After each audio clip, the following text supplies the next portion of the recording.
신고자분 지금 정신 차리셔야 됩니다. 힘들더라도 범퍼 하단 부분을 제거하게 되면 우선 이렇게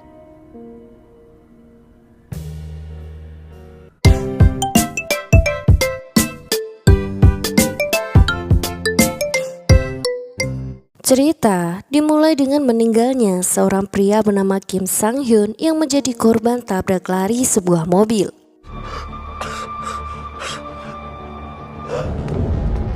신고자분 지금 어디 계세요? Ayah Sang Hyun yang bernama Kim Kang Hoon adalah pimpinan geng kriminal yang sangat disegani dan ditakuti.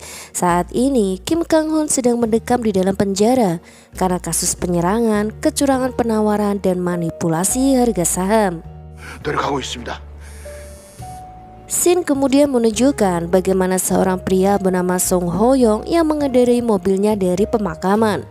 Setelah melihat abu jenazah ibunya, ia terlihat begitu kalut, bahkan nafasnya begitu sesak karena asmanya juga kambuh.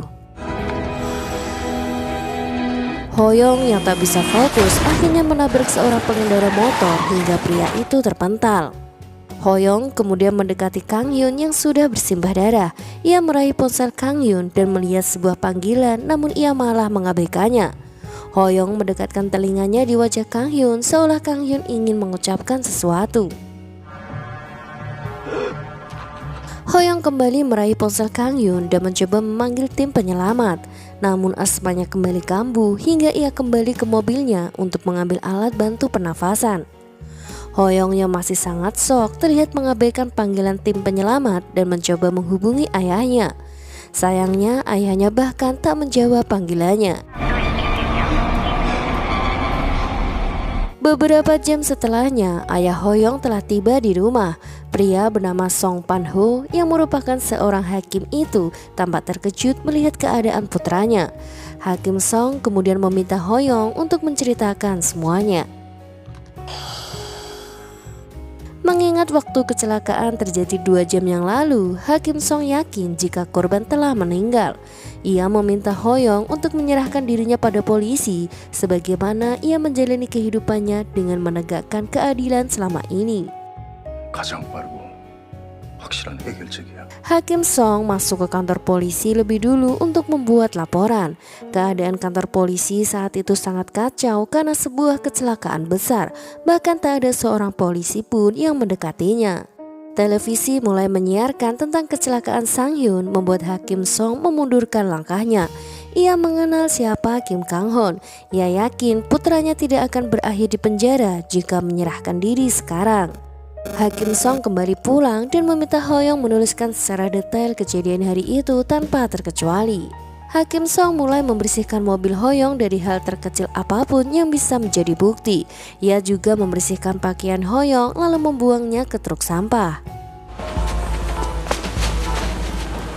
Sementara itu, Kim Kang Hoon berhasil keluar dari penjara setelah mengajukan banding. Ia memenangkan sidang dan waktu penahannya yang tersisa 4 bulan juga ditangguhkan.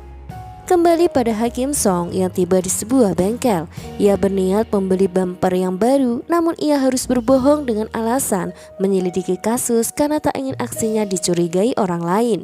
Ia bahkan mengganti bumper mobilnya sendiri. Hakim Song bahkan masih berpura-pura bebek saja saat tetangganya memergokinya untuk yang kedua kalinya.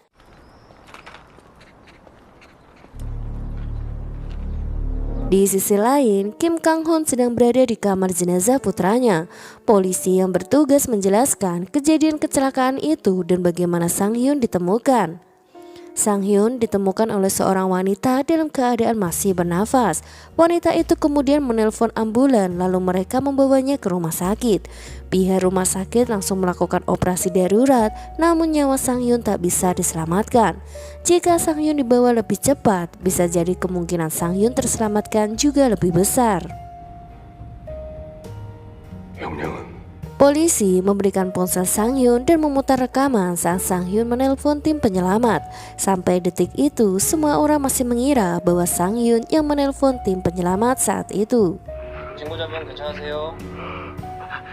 Sementara itu, Hakim Song kedatangan seorang klien yang pernah ia tangani kasusnya.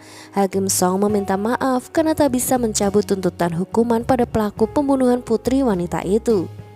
Wanita itu terlihat pasrah dan tahu jika hukuman 2 tahun tidak sepadan dengan harga nyawa putrinya. Meski begitu, dalam 2 tahun itu ia akan mencoba menyembuhkan lukanya dan menghapus kenangan sedih cucunya.